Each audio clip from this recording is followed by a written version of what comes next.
Hello, good morning, good afternoon. Welcome to Books at the Bottom of the Stairs. My name is Lorraine, and it's Christmas time.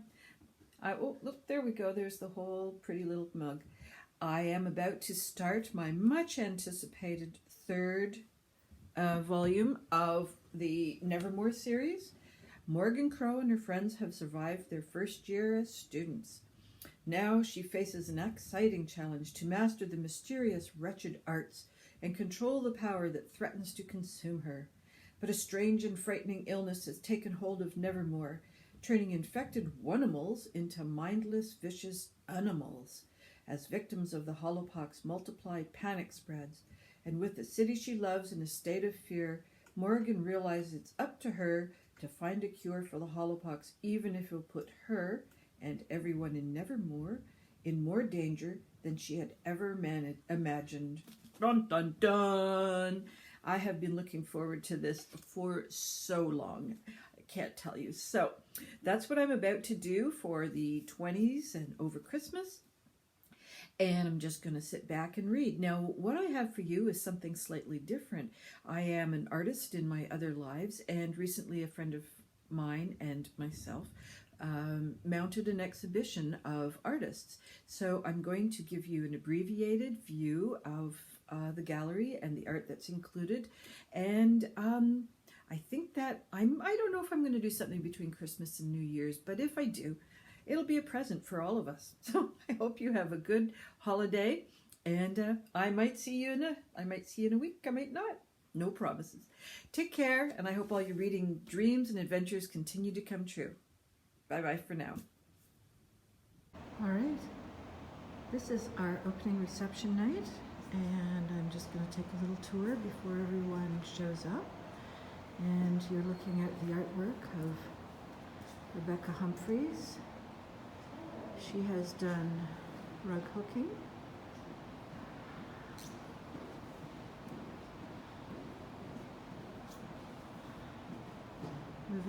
Moving along to Brenda Tyburns, who works in acrylics. Mother and son baby owl. And let's see, these are, did I say oils? I did not mean to say oils. I meant to say acrylics. I really like this one. The Field of Yellow is really delicious. And the yellow chickadee here is really quite cute too. She does a nice job with birds.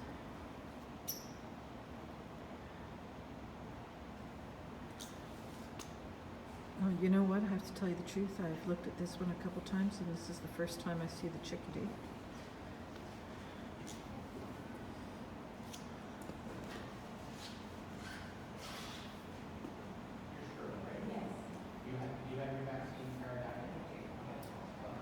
There we go. And that's the last of Brenda's stuff. Moving on to Alex Schofield. This is textiles. This piece is a little bit older. It's been in a couple of galleries through the Atlantic provinces. It's beautiful.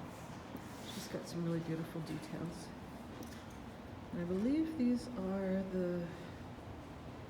they're pigeons. Okay, she also sometimes works with a bird of paradise, but I believe that these pigeons are a particular kind of pigeon with their rosy ruby chests. And these are textile and mixed media stitching. Those stars are stitched in. Oh, that one's got a bit of an angel up at the top.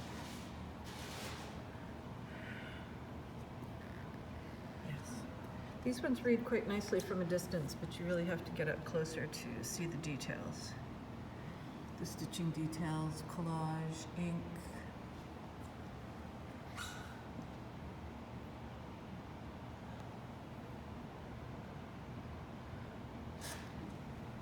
I purchased this one, really love it. And this is the one with the clearer angel. And then these three, much more clearer in their, well, I should say more definite in their stitching. And so on for this one. Bit of a demon there. And this last one. Those ones are bigger. I'll just back up so you can see the threesome and the eightsome and her big piece. And then we come to Cheryl Terrios, who is the other curator of the exhibition. This, the two dark ones, let me see if I can. This one and this one are part of a sculpture downtown Halifax waterfront, and that comes down into sort of the ground, the ground at the playground for the kids down at the waterfront, and then it comes up and comes down around and curves back, and it's called the Wave. And so the kids like to run up and get to the top and then slide down. And nobody's supposed to do that, but they all do, and it's a great ride. And this was a day that Cheryl was taking pictures of a family that were playing with it. And we have here sort of a fishing shack. Now that took place in Copenhagen, I believe. Yeah, Cheryl's managed to do some really nice photographs while she's traveled. This is another one of my favorites. These are acrylic. This one is at the Public Gardens. This one is my favorite of hers right at the moment, the bottom one. I think it's really lovely the way she's captured these two people looking at the Public Gardens in Halifax. And a nun in Crocs. And I can't remember. That one is New York, when she was in New York. Two women who were talking when she was above on the deck. So these are all almost always from photographs. And that one actually is a photograph I took of Steve, and she captured him. That's my hubby. All right, coming round to my own work. So this is called Garden Paths, and we've got a garden path kind of running along that way, and that one has a bit of a garden path. It's all stitch on paper, stitch on cotton. This is an older piece, the first thing that ever went into exhibition. It doesn't show up too well here, but basically it's a formal parterre garden where the gardens are all divided up into these very intricate shapes, and then the herbs and flowers and so forth would go inside those shapes, and the other spaces would be pathways. And then I just did some little abstractions, versions of what the plantings and so forth might look like. Moving along, this one's called Three Sneezes. Three very fragile handkerchiefs. I'll show you the whole three sneezes, and then an extra piece. I think it's a bowl full of flowers. So, a little girl waiting out the rain with her mouse.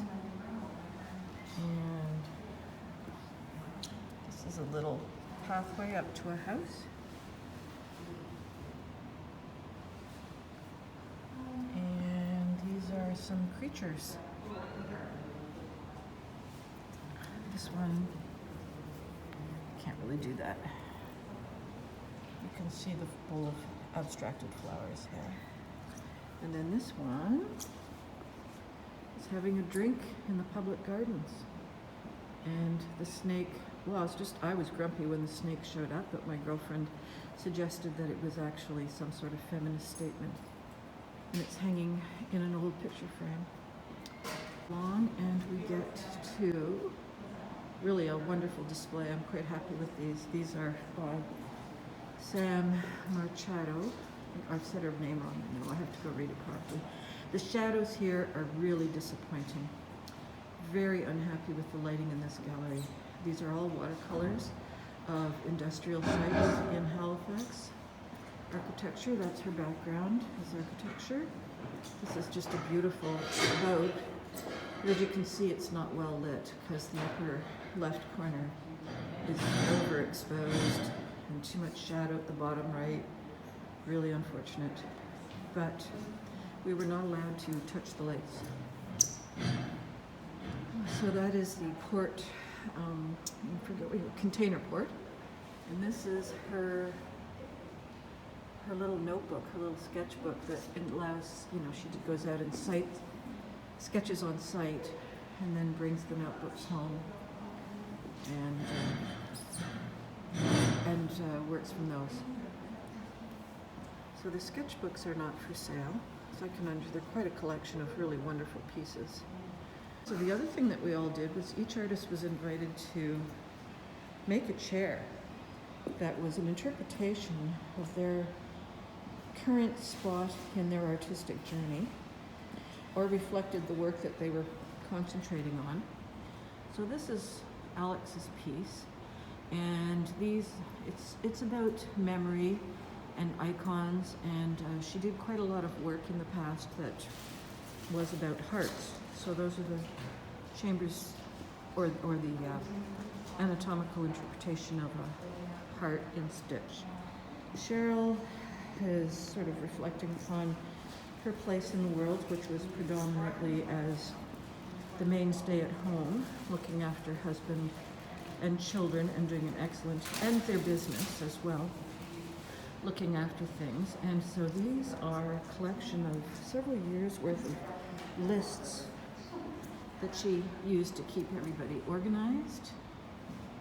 I think it's really a wonderful interpretation of her life, bringing it together. Now this one is by Brenda Tyburns, and she's used milk paint here, and it takes into account her favorite colors, the tides, the light. And so this little grouping, I had to think of a way to collect the chairs together into little groupings. So this is a chair that's decided it's the, what would you call it, king of the castle, and the other two chairs are deciding whether they want to have a conversation with it or not. So it's a little tension there, I hope.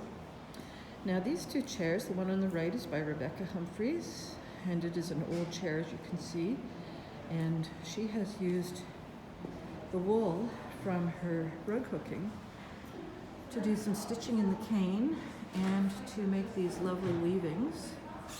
Very nice shaping going on there, really quite even, very pleased with that. And then it's beautiful from both sides. This is the back, and you get that kind of hourglass shaping. And it's a very lovely set of lines going on there. And what I like that she's done is she's left the nails out. So, like, watch out, buddy. And still an important chair. This is Sam's chair. She had her partner Yolanda construct it for her, and it is a sketching stool, really, more than a chair. And it's sort of what she would like to take with her, if she could, when she goes out and does her urban sketching. So, quite a bit different from the traditional rocking chair, which is why I put them together. There we go. I quite like this composition. The soft lines of the rocking chair with its hard nails on the back against the sharp edges of the stool. Oh, I'm running out of breath. Okay. Chair by Chrissy Rostek, where she has interpreted her forest scenes and her outdoor scenes. These are oil paints on a very old reclining cottage chair. Nobody better sit in that one. Quite like it. Anyways, we've decided to isolate it because the view from this chair looks out on the world, sort of like you would at the beach. She's looking towards the entrance and just reclining and relaxing. The back is unfinished. And it's a little bit isolated from the group, which is not an intentional statement of Chrissy as a person or an artist. It's just such a strong chair. it really didn't need a whole lot of business around it. And in the background you can see some beautiful landscape. So it just sort of fits into the landscape of the gallery. And over here we have our last grouping. And on the left we have Catherine Stevens. That's an old kitchen chair, wood, that she has painted all over. Really, it's really well painted. This has some lace fabric glued over top. There's a nice texture there.